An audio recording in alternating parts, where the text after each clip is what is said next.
Alright, so I was asked by a couple guys to kind of show how to tie this finesse worm on Facebook. So, show you what we've got here is Kamagatsu B10S size 1 hook, little tungsten cone head, just a medium size.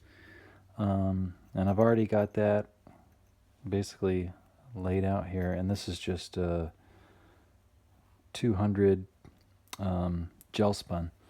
I just did a thread base, and I've kind of got my thread right here just before the bend. I extended the base a little bit and then kind of came back a little bit. And what I'm going to do is I'm going to create a long dubbing loop. I want my worm to be about 6 inches long. It includes the tail. So I'm going to make about a 10-inch dubbing loop.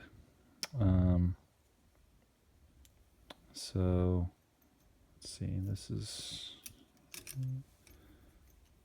10 inches is right about here, I think. Yeah, pretty close.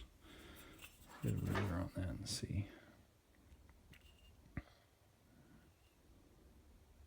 10 and a half, but that's okay. This will work. Okay, so that's one dubbing loop, and what we're going to do is we're going to create multiple. I actually use a dubbing tool, so we're going to create multiple dubbing loops here to tie this worm. I'm going to do 3, and I think that should be enough, honestly. I'm actually going to go around the other side a couple of times. Over here. Alright, and just get that out of the way. Okay. So, to create this, I'm using actually Sunyo's Fusion Dub Electric Grape, and the tail I'm going to use this lavender color. When I was growing up and fished a lot, nothing could beat just a long, slender worm bounced off the bottom. I mean, it produced so many strikes of bass, and so I definitely wanted to tie that, in a fly pattern. So, but anyways, what we're going to do is we're going to create this really long dubbing loop and just fill it up with the color that we're going to use. And you're going to just stack the material sparingly in the loop.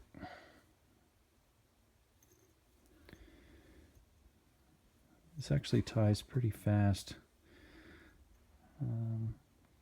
considering what we've done here, but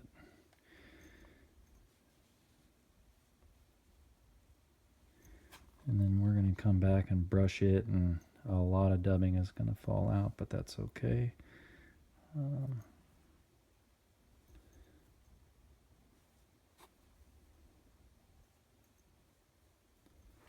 See, is that about halfway? I'm going to get my ruler here.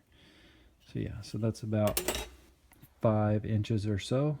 I might stack it just a little thicker, and then I'll just pull some out later. I'd rather have too much material to begin with, and then pull it out than to have not enough material, and then really it's start from scratch.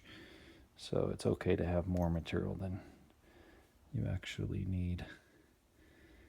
Okay, so that's about half of the worm that we're going to create. And then I'm going to use this lavender color for the tail, and I actually kind of separate it out a little bit and get a piece that's, creates a good tail. And so put that in here and stack it in between our 2 dubbing sections here. Okay, and we'll get some more of this electric grape. Pull it out. and start stacking that. In the Jay Zimmerman's video on how to tie the Jesus lizard, he actually does a different color, and then when he furls the tail around, it gives it a ribbed look effect, and I did like that too, and I almost considered doing that, but I just wanted a solid color worm for this particular project, so I'm keeping it simple. When you furl it back onto itself in the loop, the same color, you can't really see the ribbing effect as much as you can if you did a different color, but that's okay. It still looks really good when you're all done. Okay. Keeping a dubbing tool down here at the bottom is quite handy. I know some of the other guys just kind of hold their finger, but man, that takes a little more talent than I have at the moment. So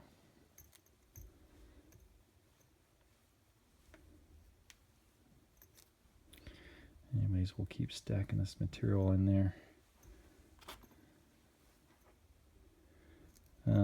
Okay, so something to note, I did realize that since this section, the lower section, is going to be actually furled on top of the other section, I wanted it to be a little longer than this section up here, and that's just because of the material and how it unfolds. And if it's actually too long, it's okay, because then you can just kind of clip off, what you don't really need, or just continue to wrap it around the shank of the hook, for the body or the head up there. And that's, a good idea to do too. So, okay, so what do we got here? Yeah, 5 inches. Yeah, little more.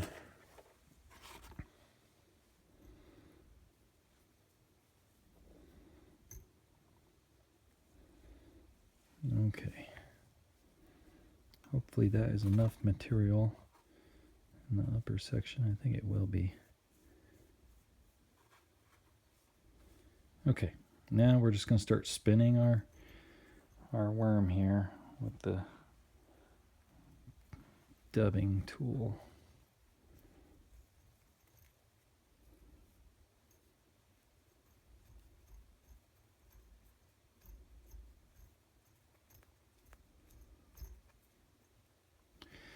And be sure to separate your tail so it doesn't kind of get caught up in the purple. Just kind of hang it out here. And this is going to be our tail, because when we fold this in half, that actually becomes the tail. So I'm going to be generous with this spin. I'm going to do it a lot. Okay, now we're just going to take a dubbing brush and actually remove a lot of this dubbing, and we're going to try and save as much of it as we can for the next worm that we're going to tie.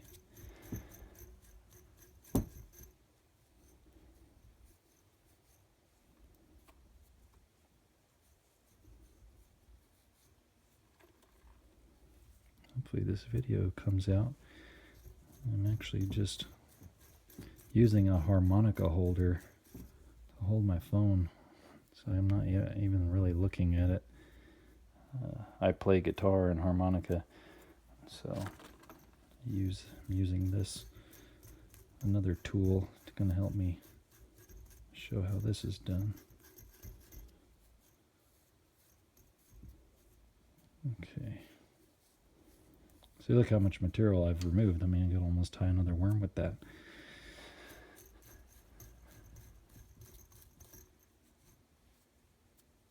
Like I said, it was better to have more material than not enough, because if you didn't have enough when you did this, you would have a pretty sad looking worm.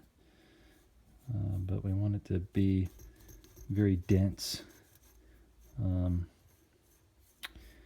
when it's all said and done. Okay, it's probably good enough. Okay.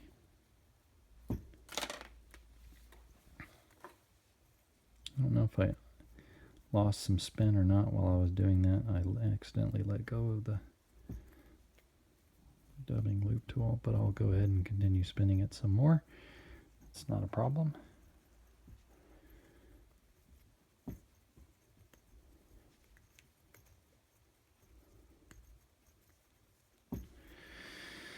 Okay, now here comes the tricky yet really interesting piece to this.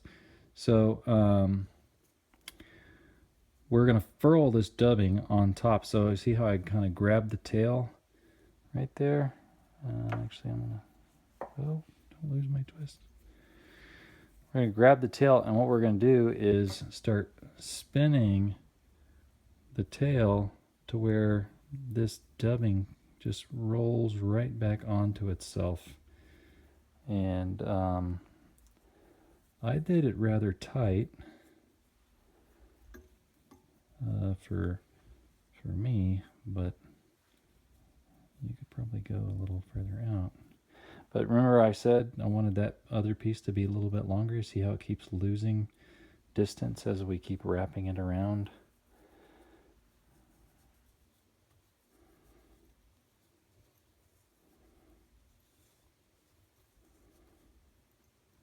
Okay, and that is almost our worm. We're going to tie this off. Come back around here. Get this. I don't want to trim it off yet until I've actually tied down the tail.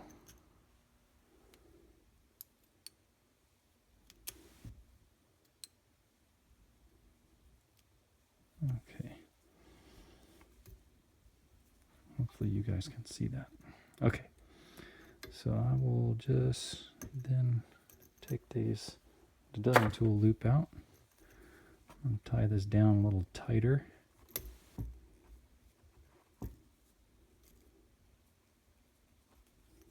Okay. So now, you know, we kind of have our worm here, and it's actually looks like it's right on the money. It's 7 inches long to the head.